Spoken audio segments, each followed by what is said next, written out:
ሃይ ጋይስ እንዴት አደራችሁ? ደህና ናችሁ ወይ? ዛሬ ምን አሰብኩ መሰላችሁ? ሰሞኑን በጣም ሙቀት ስላለ በቃ ሙቀቱን አልቻልነውም ቤት ውስጥና ትንሽ እስኪ ወጣ ብለን ነፈስበስ ብለን እንመለስ ብዬ አሰብኩኝና የጾም ፒዛ እየሰራሁኝ ነው። ከዛ ማለት ያለው ማሳያችሁና አብራችሁኝ ነው። ኩኪንግ ላይ ነው የማይዘው ይሄንን እንትን አድርጌ ሄርኔቱን ምግብ እየሰራሁ ስለሆነ ፀጉሬም እንዳይሸት ወደ ፀጉር እንዳይገባ ማለት ነው። ጥንቃቄ እዚህ ጋር ይሰራችሁ። እሺ እዚህ ጋር የጾም ቶፉ አለ።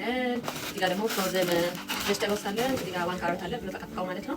እዚህ ጋር ደግሞ እንትኑን ከትፌዋለሁ። ይሄ ምንድነው ስሙ? ኤግፕላንት ከትፌ አዘጋጅቻለሁ። እዚህ ጋር ሽንኩርት እየጠበስኩኝ ነው።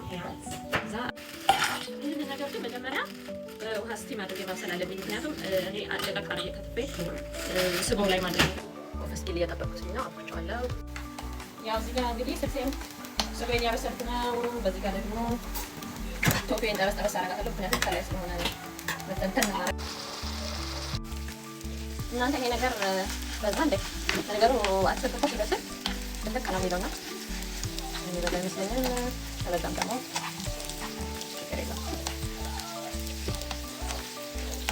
ብዙም እሳት ላይ አላቆየውም፣ ምክንያቱም ኦቨን ላይ ስለማስገባው ከዚህ ጋር እሳት ላይ አላቆየውም።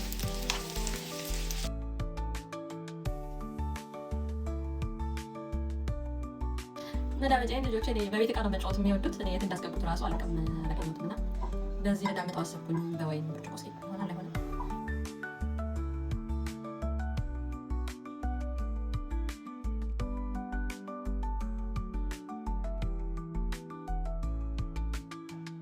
እንደዚህ ካደረግን በኋላ ከላይ ቲማቲም ከቀባን በኋላ የሰራነውን ስጎ ሉክ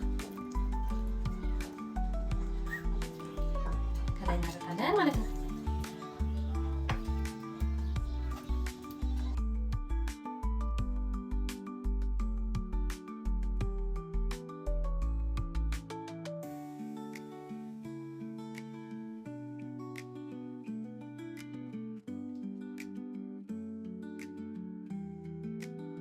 How this is beautiful.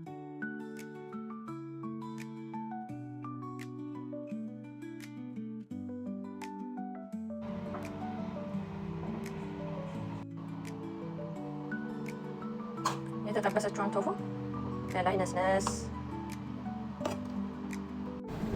ይሄ ደግሞ ቺዝ ያለው ለልጆቹ ብዬ የሰራሁት ነው።